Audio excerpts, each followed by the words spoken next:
Hola a todos chicos, ¿qué tal? Bueno, pues este vídeo es básicamente para informaros de una actualización que ha habido en materia de extranjería, que creo relevante que todos sepáis.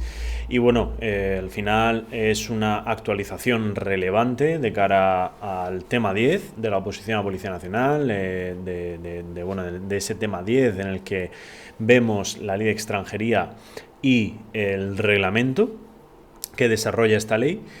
Y me parece, pues, que bueno, el molestarnos en explicar esta actualización es bastante importante de cara a que la tengáis en cuenta y de cara a que estudiéis estos pequeños cambios, ¿vale? Lo que he hecho es, pues, a través de unas tablas comparativas para que veáis esos cambios cuáles son y que los podáis tener en cuenta. En cualquier caso, también bueno, este vídeo está disponible tanto para alumnos de nuestros cursos online, para preparar la oposición al completo, y para las actualizaciones, para nuestra zona alumnos, para las actualizaciones de nuestro temario, esquemas y resúmenes, ¿vale? Mega resumido.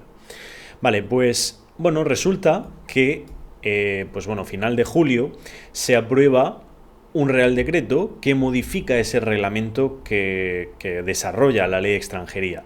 Aquí, pues bueno, nos dicen un poco el porqué. Como veis, nos hablan de una política migratoria que dice constituye un activo de gran relevancia a la hora de maximizar el impacto positivo entre movilidad humana. Nos habla incluso de referencias a nivel europeo y que bueno, que se plantea en base a 4 elementos, ¿vale? Que desarrolla aquí la exposición de motivos. Podéis echarle un vistazo y podéis tener, pues bueno, más o menos una idea del por qué se modifica, ¿vale? Aquí en el tercer punto nos habla, pues básicamente, que se va a estructurar en un único artículo que modifica a esa normativa, como estamos comentando, y que bueno, que aquí en el artículo 1 es donde nos dice lo que se va a modificar, ¿vale? Fijaos que aquí habla en primer lugar del artículo 42. Y si os podéis ir abriendo vosotros el BOE con el reglamento de extranjería, y aquí vamos viendo claramente a lo que hace referencia, ¿vale? Aquí en concreto nos habla del artículo 42, trabajo de titulares de una autorización de estancia. Tened en cuenta que el BOE, si queréis tenerlo bien trabajado, podéis, y si no lo sabéis todavía, tenéis debajo de cada uno de los artículos las referencias a si ha habido alguna modificación. Incluso podéis darle a este botoncito que tenéis aquí, aquí en este cuadro de aquí abajo. Es que no me está dejando señalar, pero bueno, es aquí donde pone última actualización, ahí en rojo. Pues si le pincháis en el de abajo, se cambia automáticamente al texto original, es decir, al que había antes de esta modificación. Entonces, yo pues básicamente lo que os he hecho es ahorraros ese pequeño trabajo. ¿Cómo? Pues nada, haciendo esta comparación, ¿vale? Para que veáis un poco lo que estaba antes y lo que está ahora. Fijaos, ahora en la izquierda, antes en la derecha, ¿vale? Entonces, lo que nos habla aquí del el artículo 42, si os fijáis, nos habla de los trabajos de titulares de una autorización de estancia. Bueno, pues en concreto nos tendríamos que ir, para entender de lo que estamos hablando, a lo que es el nombre, en primer lugar, del capítulo, que nos están hablando de unas autorizaciones que se pueden dar para estar en España por estudios, movilidad, prácticas no laborables o servicios de voluntariado. Y luego, pues bueno, dentro de ese capítulo, en este capítulo está el título, ¿vale? Que es la estancia. Entonces, ya sabemos, nos estamos situando que estamos en el título que habla de la estancia en España, en concreto, pues dentro de este capítulo de las autorizaciones, y en concreto una autorización para, pues aquí lo vemos, por trabajo, por trabajo, básicamente, ¿vale? Entonces, ¿qué es lo que cambia? Pues bueno, básicamente nos viene a decir aquí, nos habla de unos ingresos que, bueno, aquí en este caso era necesario pues acreditar como si dijéramos unos ingresos, pues en este caso esto desaparece y nos dice que los ingresos obtenidos no podrán tener el carácter de recurso necesario para su sustento o estancia ni serán considerados en el marco del procedimiento de prórroga de estancia. Eso desaparece, ¿vale? Y fijaos que aquí nos mete un párrafo que dice: la autorización de estancia por estudios obtenida en virtud del artículo 37.1 va a autorizar a trabajar por cuenta propia y ajena, perdón que se ha ido, siempre que esta actividad laboral sea compatible con esos estudios. Es decir, que te van a permitir o le van a permitir al extranjero poder estudiar, es decir, estar en España para estudiar, para obtener un título académico, por ejemplo, y mientras está estudiando, trabajar, siempre y cuando ese trabajo sea compatible con el estudio, es decir, estudiar y trabajar a la vez, y que ese trabajo pues incluso esté enfocado a obtener un título, un certificado de aptitud, una habilitación profesional, lo que sea, ¿vale? Ese es el cambio y ese es lo que nos ha metido y que creo relevante que podéis tener en cuenta. Muchas cosas no las vamos a meter ni en el temario, ni en esquemas, ni en el resumido, porque al final es mucho contenido a tener en cuenta y que creo que puede ser menos relevante, pero quiero complementarlo con esta clase para que lo tengáis también en cuenta, ¿vale? Bien, y también nos dice: la actividad laboral no podrá ser superior a las 30 horas semanales, ¿vale? Tenedlo en cuenta también, eso sí que me puede parecer algo relevante de cara a ser preguntado, ¿vale? Y ya en el punto 4, que nos dice: la vigencia de la autorización para trabajar coincide con la duración de la autorización de estancia. Antes nos hablaba que había o que coincidía con la autorización del contrato de trabajo o con la proyectada para la actividad, ¿vale? Y bueno, igual, dice: dicha vigencia no puede ser en ningún caso superior a la de la duración de la estancia. Ahora simplemente nos dice, pues eso, que tiene que ser la misma que la de la estancia, ¿vale? Tenedlo en cuenta porque este es el artículo 42 de esa autorización, ¿vale? De los titulares de la autorización de estancia. Entonces, tenedlo en cuenta. Vale, pues ¿qué más cambios ha habido? Pues ya si nos vamos, fijaos que aquí nos mete todo lo que... Aquí nos dice: mira, no me voy a complicar la vida y te voy a meter todo otra vez el artículo para que tú te la compliques. Pues bueno, yo básicamente he hecho ese análisis y os lo estoy diciendo. El artículo 54, nos podemos ir al artículo 54 igual, tenemos que situarnos. ¿Dónde estamos? Vale, pues ahora ya nos metemos en el título 4 de residencia temporal, ¿vale? Residencia temporal, pues sabemos lo que es residencia temporal, cuando se concede, cuando se da y tal. Vale, hay diferentes tipos de residencias, diferentes tipos de autorizaciones, todo esto lo vemos en el tema, ¿vale? Capítulo 1. Residencia temporal no lucrativa, pero nos tenemos que ir al artículo 54, ¿vale? Que estamos hablando. Pues bueno, ya en el artículo 54 nos metemos en el segundo capítulo de la residencia temporal por reagrupación familiar. Pues aquí en el artículo 54 nos está diciendo que va a cambiar un poquito, que el artículo, el punto 3, es decir, todo sigue igual, el 1, el 2 y demás, pero el 3 va a ser modificado, ¿vale? Entonces, bueno, esto lo podemos ver aquí. Igual, pues antes este punto era algo más escueto.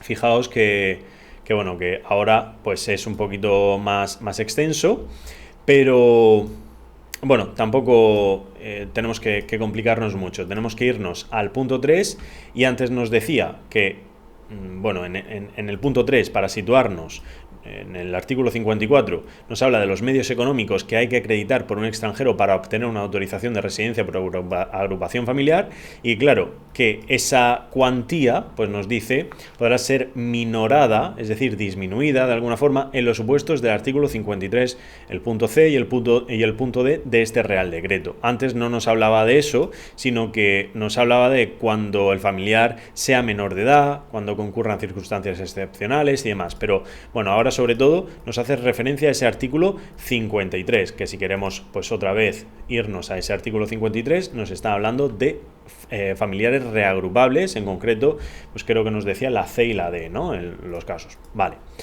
Y luego pues nos hace referencia a esa Ley Orgánica de Protección Jurídica del Menor, y ahora se va a tener en cuenta también las circunstancias del caso concreto, la edad, el desarrollo físico, el emocional, todo esto, ¿vale? Que os estoy señalando. Y tened en cuenta que antes, dice, igualmente la cuantía podrá ser minorada en relación con la reagrupación de otros familiares, tal, dice, con supuestos individualizados y previo informe favorables. Ahora no nos habla de ese previo informe, ¿vale? Pero sí que nos mete todo esto, pues, adicional, ¿vale? Que debéis de tener en cuenta. Pues bueno, tenemos en cuenta esa Dirección General de Inmigración y que tiene que ser un informe, tiene que darse un informe, pero que no nos dice que tiene que ser previo informe del mismo, ¿no? Vale, ¿qué más cambios ha habido? Pues ya nos metemos en cosas un poquito más pequeñas, pues por ejemplo el 59 o el 61, os lo voy a mostrar por aquí, a ver si lo... A ver, creo que esta era poquita cosa, creo. El 59 nos dice, queda redactada, dice contar con uno o varios contratos de trabajo. Bueno, pues si nos vamos al 59, también nos tenemos que situar. Son residencia de los familiares reagrupados, independientemente de la del reagrupante. Pues bueno, nada, únicamente nos dice que se cambia la letra B de este punto, ¿vale? Luego el 61, dice el apartado 11 del 61.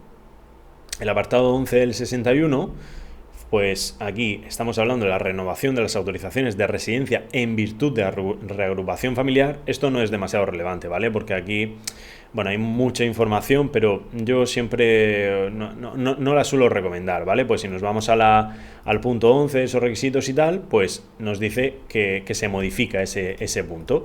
Y ahora, pues es la autorización de residencia por reagrupación familiar renovada se extiende hasta la misma fecha que la autorización, dice, de que sea titular reagrupante en el momento de la renovación. Esta autorización habilita para trabajar por cuenta ajena y por cuenta propia, ¿vale? Bien, ¿qué más cambios ha habido? Artículo 65. Este artículo 65 pues cambia, pues como veis, se redacta de nuevo, y el artículo 65 nos metemos en el capítulo tercero a hablar del trabajo temporal y trabajo por cuenta ajena. Pues el 65, pues bueno, fijaos que empieza a hablarnos de la definición de este tipo de residencia, la autorización que hace falta, los requisitos para obtenerla. Pues bueno, la 65 habla de la determinación de la situación nacional de empleo que se determina. Esto cambia y realmente a mí no me interesa demasiado tampoco que os centréis en ello, ¿vale? Por lo que me la voy a saltar directamente esta modificación. Ya nos vamos al 71. En el 71, que sí que lo tengo por aquí, el 71 nos habla en el apartado 2, que bueno, que se modifica el apartado 2. Y fijaos que en el 71 ya nos vamos dentro de este mismo... Fijaos que pues nos habla de los visados y demás. Pues bueno, en el 71 nos habla de esas autorizaciones que han sido concedidas para estos casos cuando pues se tienen que renovar, ¿no? Y bueno, esto es interesante y aquí os lo pongo, pues esos cambios que ha habido. Fijaos que nos decía como requisito unos supuestos, y dice en la B, dice cuando se acredite la realización habitual de la actividad laboral para la que se concedió la autorización durante un mínimo de 6 meses por año. Y ahora pues nos habla de al menos 3 meses por año y el trabajador se encuentra en alguna de estas circunstancias. Ese cambio pues me parece relevante. También, fijaos, tened en cuenta que estas situaciones antes eran 2 y ahora son 3. Han metido esta tercera, que la relación laboral que dio lugar a la autorización se dice que se pretende se interrumpió por causas ajenas a su voluntad y que se ha buscado activamente empleo y tal, ¿vale? Y bueno, poquito más. Esos son los cambios así que podemos encontrar. Vale, ¿qué más cambios? Pues en el 72, en el apartado primero, si nos vamos al 72...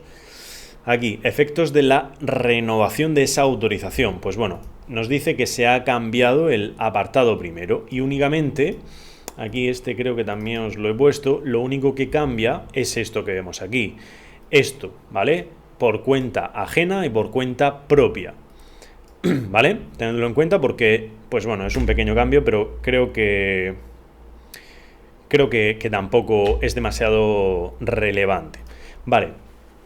Ahora fijaos, nos dice que se elimina dentro del capítulo cuarto el capítulo cuarto del 97 al 102. Y si os fijáis, capítulo cuarto nos habla de residencia temporal y trabajo para la investigación, ¿vale? Por tanto, eso lo tenemos que eliminar. Si queréis, podemos irnos a cómo estaba antes, residencia temporal y trabajo para la investigación. Igual, definición, autorización para esa investigación, convenios de acogida, todo eso, pues todo esto se elimina, ¿vale? Y no lo tenemos que estudiar. Vale, el 105, ya nos vamos al 105. Vamos a poner el BOE actual.